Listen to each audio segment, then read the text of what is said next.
name is Natalie Perez, and I have an interview with a member of the band Hardcore Superstar on March 9th, 2015.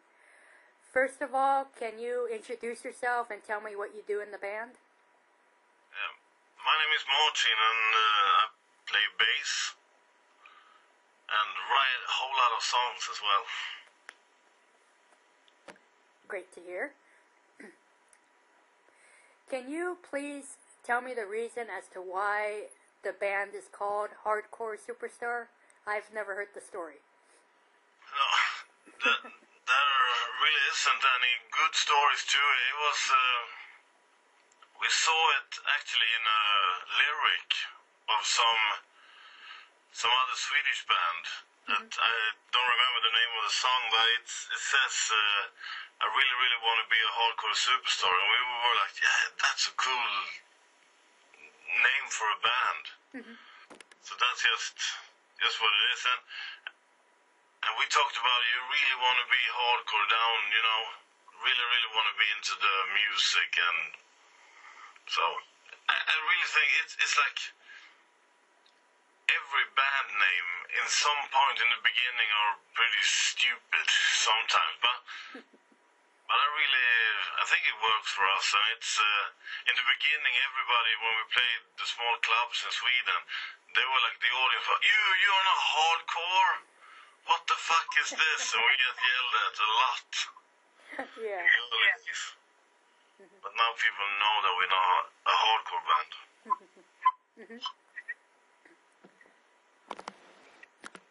What bands have influenced your band and the sound that you guys create?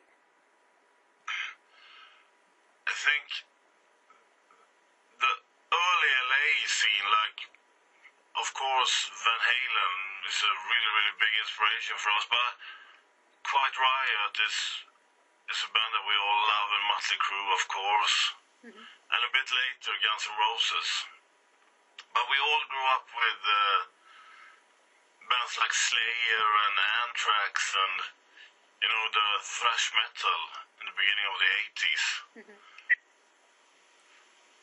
And the new album as well, you know, Judas Priest and Iron Maiden and Saxon and all those bands were like heroes to us as well.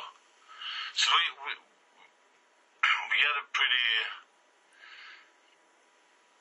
big, you know, our source of inspirations is really, really wide, but it's like music with attitude.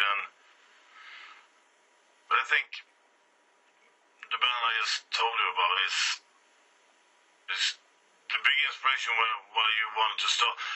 And Kiss, of course, I wouldn't be playing bass if it wasn't for Gene Simmons. Because he was the coolest guy when I was a kid, you know. So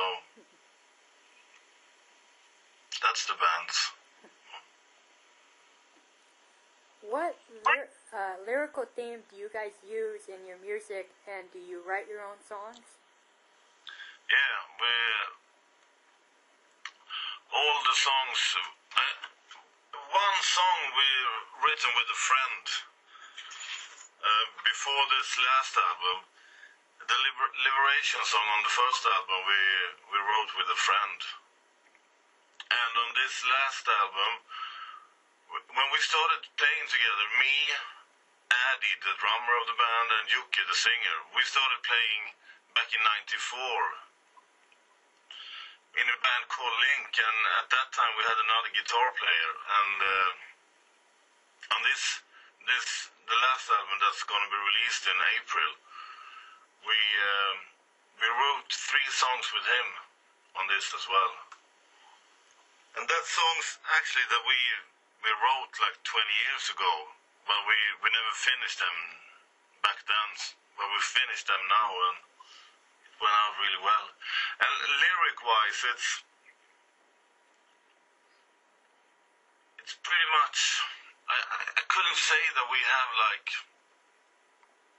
follow something or have like we want to write about this, but it's stories from our lives and things that happened, and it's pretty And you know what we talk about in the tour bus, and we have to write a song about this or that. So it's pretty much about day-to-day life, I would say, when you are in a rock and roll band. With this new album, you guys decided to return to your roots, you know, traveling back in time, I guess, if you will, to how you guys, you know, used to sound way back when. Why did you want to take that approach to creating this album? No, but as I told you, we played in Mediocre, and Natalie played in the band before Hardcore Superstar, before we started Hardcore Superstar, with this other guitar player, and it was this Hardcore Superstar fan that sent me 3 old demo tapes from that time, and when I listened to them, I was like, shit, this is really, really good. I would love people to get to hear this. We should just do it in a, proper way, because they were like recorded in the rehearsal room with just a tape recorder, but when we sat down and listened to it, it was like, shit, this is good, because it's always, you always want, if you want to play music and write songs, you always want it to come from the heart, you know, and it's hard to keep that drive going, and we were really struggling when we were trying to write songs before he sent me those demos, and it was so clear to me, like, shit, this is it, this is how it's supposed to sound, you know, you get all the energy from these young guys playing, like, for the lives almost. So that was when it started, like, when we found the roots again. Why the fuck are we doing this? And with those demo tapes, we really found out, like, why are we doing this? So that's about that, when we like get back to the roots. And people has misunderstand that. They think like, are you going back to the first Hardcore Superstar album? No, it's prior to that. It's like 5 years earlier. Actually, so this album is a bit different, actually, but it's always like that when you write. At least to us, it's important to, develop, and you really want to do what you want to do. You have to like it yourself, otherwise it's not going to turn out any good anyway. So when you find out what you really want to do with an album, we just go for it. We never play any songs for the record company or anything. We do it from start to finish. When it's finished and done, we play it for the record company, and they are always scared. But we write all the songs ourselves. We never take songwriters and listen to, go up to the publishing office and listen to songs. We never done that. So the album itself is somewhat a self-title. It's your initials, HCSS. Why did you want to, it feels a bit like a fresh start, I would say. And we have released so many albums before, so we already had the self-titled album. So we said what the fuck are we going to name this one? So HCSS, yeah, that's almost like a self-titled one. So that's why it really feels like it's a fresh start in a sense. It sounds like a cliche, but it feels like that for us. Yeah. Did you get the album that you wanted, or was there more stuff that you wanted to do with it but you couldn't? Or are you satisfied with what you have? I'm the happiest kid in town, I gotta say, because we recorded it in Gothenburg, and when we brought it over to Pasadena, and Joe Barresi mixed it. He really gave it new life. All these, small little details that are so important. And he really gave it. He was like a fifth member of the band, and it felt like when he was mixing it, it's almost like he produced it as well. And I'd never been.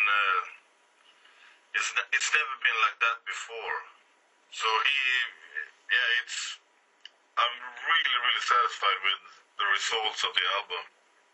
And that has a lot to do with his mixing, I gotta say. It's fantastic songs as well, but he really gave the songs. He took them out and gave them new life. So I'm really happy with it. But we played it for some, our touring crew, and they are like, shit, this is really different. How the fuck are you going to do this live? But that's not going to be a problem. But it's different from Hardcore Superstar, but it is what we wanted to do, and I'm really happy with it. In your arrangement of, releases, apparently this album is album number 10. What comes to your mind when you hear that?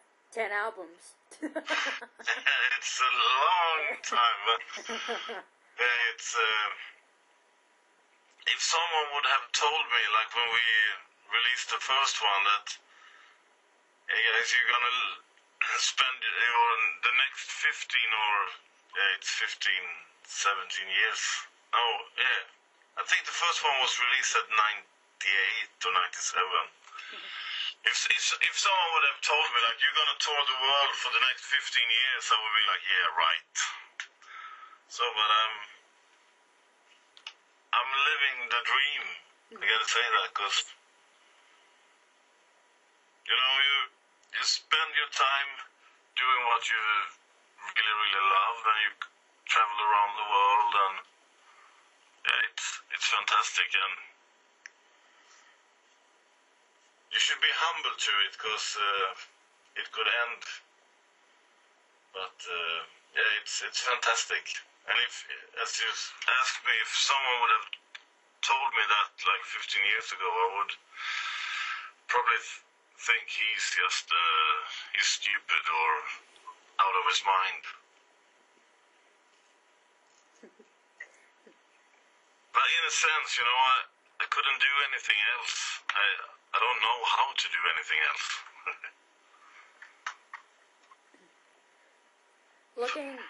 Looking at that, and then looking at the band and how far you have gotten, did you ever think that you would have, gotten to this point in time in your musical careers, or did you think at 5 years into, doing this, we're not gonna last, we're gonna break up and die? But yet you've gotten, this far. No, you don't think about it like in that way when you, because when we released the second album, we got really successful in Europe. We got 2 hit songs, and I think we did like 200 shows in 1 year, and then straight back into the studio and right back out on tour, and did like 200 more shows, and then into the studio and right back out on tour again. And after that it was like shit, and we didn't make any money as well, because everything was costing, and we've been working our asses off and we don't make any money. This is so strange, and we're like, fuck this. But that was the only time when I think like, shit, this is a rough life to live.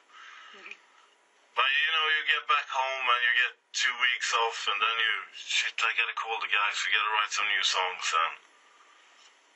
but you never think about it like, this is gonna be the rest of my life. But hopefully it will.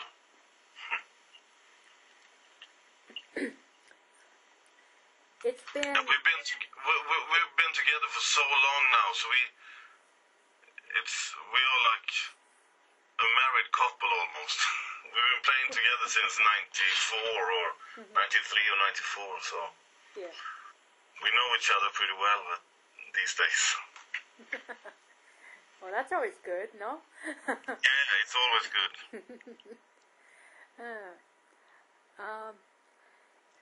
It's said that it's been a decade since you guys have been to the U.S. as far as, playing shows and stuff. Why has it taken you such a long time to come on over? Because the first album, or the Bad Sneakers and the Pina Colada album, I think that was released by Coach Records in the States, but it didn't happen anything to it. And then we did like a really small tour. We played New York City, the CBGBs, right before it closed down. And we played South by Southwest in Austin, Texas, and the Troubadour in Los Angeles. And it went pretty well, but it was not that many people, and the record companies didn't want to release the record. They were always like, no, I don't think the American audience doesn't want this type of music. And so we always been like, until we get signed by Nuclear Blast and they released the albums, but it didn't happen that much then either. So we always thought like, yeah, that we didn't have any audience in the States. But especially in California we had, because whiskey was packed as hell, and it was probably 100 people outside or more that couldn't get in. So we are actually talking about doing because Sony is going to release the new album in the States in a proper way now with this new one, and they're going to release a compilation of the album material that we have, the older albums, and hopefully we're going to do a proper US tour, like spending 2 or 3 months in America after summer, so like September or October or something like that. So hopefully you guys want us to come.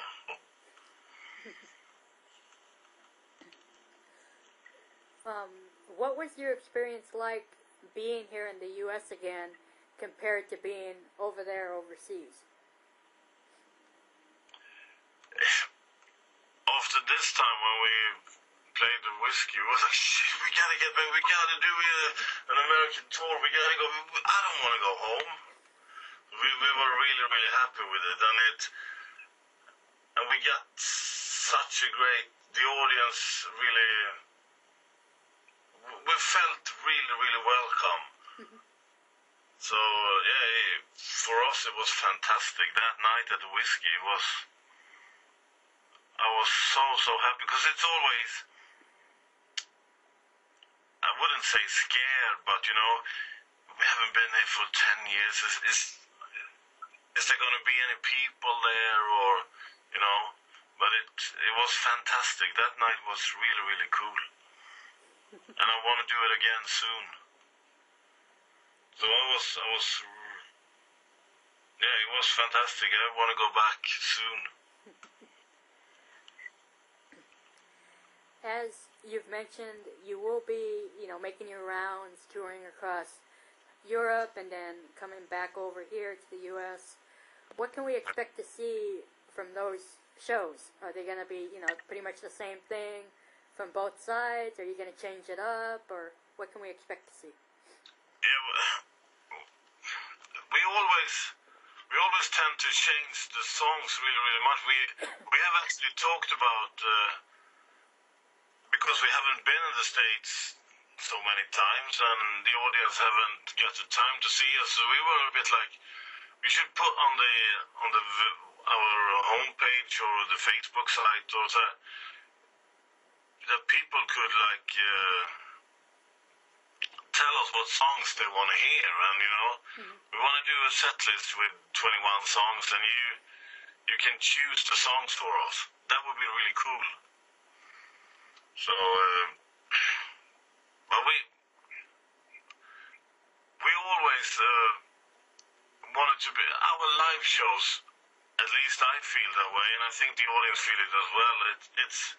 It should be like a pre-party almost, before a happy time, and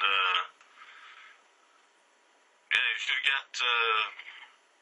should be really, really happy when you leave Hardcore Superstar. You should feel good, about yourself, and a big, big party. I think we always deliver that as well, so.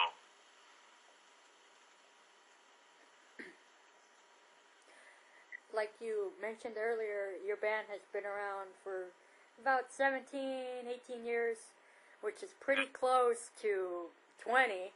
And since you said that you guys like to party and stuff, do you plan to celebrate when it hits the big 20-year mark, or you don't think you'll do anything?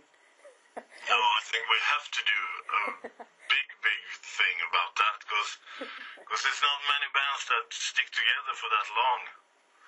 And I think we should do something really, really good. I actually wanted to. It would be perfect to release a live album and a live DVD and do like a big tour about it. And so we have to do something, and we actually start talking a little bit about it. But something's got to happen. As I said, not all bands stick together for 20 years. So that's important for us. Well, I hope you guys do come up with a brilliant idea and have a good time with it when the time comes. I'm sure we will. I'm sure we will.